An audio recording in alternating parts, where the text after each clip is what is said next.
The increasing amount of technology we rely on in everyday life makes portable energy sources essential to our world today.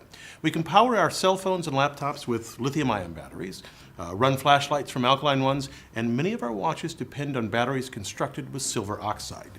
This one, though, may be the most important of them all. Now, I know it seems a clunky, old-fashioned thing. It was invented in the 19th century, but it still makes our world move by starting our cars, motorcycles, and trucks. No wonder it's the best-selling battery. If you understand how this battery operates, you can grasp the principles underlying any of the newer ones and even see why no single type of battery can be used in all applications. Let's take a look inside. The first thing to note about this motorcycle battery is that it's heavy. That's because it's tightly packed with lead and lead oxide sheets, both of which are very dense. This is a cell from an identical battery, and you can see the lead, and underneath this, the lead oxide. They alternate throughout the interior. So let me show you how they store electricity using just 2 plates. So I have here a lead plate and a lead oxide plate from the battery, and the sulfuric acid. And now watch what happens when I connect the leads. The LED lights up.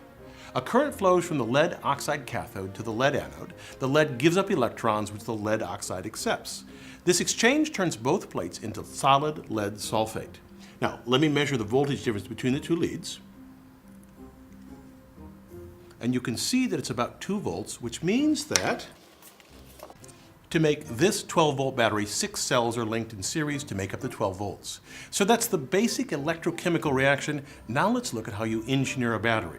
We want a battery to have a high density of either energy or power, and that difference being that batteries with a high energy density can store large amounts of energy and release it reliably over long periods of time, whereas batteries with a high power density release large amounts of energy quickly. This battery was designed with power in mind because we need a burst of nearly 400 amps to start a motorcycle. To save space, we need to pack the plates in here tightly, but in order to ensure that the electron transfer takes place through the terminals, the plates are mechanically separated by these permeable layers. Now, let me show you 2 plates from a discharged battery so you can see the effect of a deep discharge of a battery. If we look at these 2 plates, we can see the effect of a long-term discharge. This light coating here is lead sulfate. That explains why if you run a car battery to 0 charge a few times, you're likely to kill it. As the battery discharges, lead sulfate cakes the space between the plates. If too much builds up, you'll never be able to recharge the battery. This highlights how every different application needs a different type of battery. You see, with most engineered objects, there are going to be trade-offs, giving away some characteristics you want to gain others that you must have. Indeed, the toughest part of engineering often ends up being balancing the trade-offs in a design. For example, a car battery does a great job starting a vehicle, but not running one, like an electric car. Nor is it a good candidate to store energy from solar panels in a house. There, we harvest energy from the sun, charge up the batteries, and then use the stored energy in a variety of ways until the batteries die, and then recharge them with the sun's energy.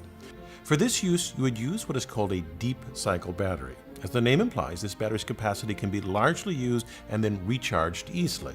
To convert an SLI battery, like used to start a motorcycle or a car, into a deep cycle battery, we do 3 things. We use thicker electrodes to increase energy density, space them further apart so lead sulfate debris can fall off of them, and add room below where that debris can accumulate. The trade-off is that it's larger, heavier, and gives off a lower current than a car battery. It would seem that we'd want to get rid of the lead-acid battery. It poses a significant environmental risk if disposed of improperly. We still have the 19th century lead-acid battery because of what nature has handed us. Plentiful electrode materials, lead and lead oxide, both very high in conductivity.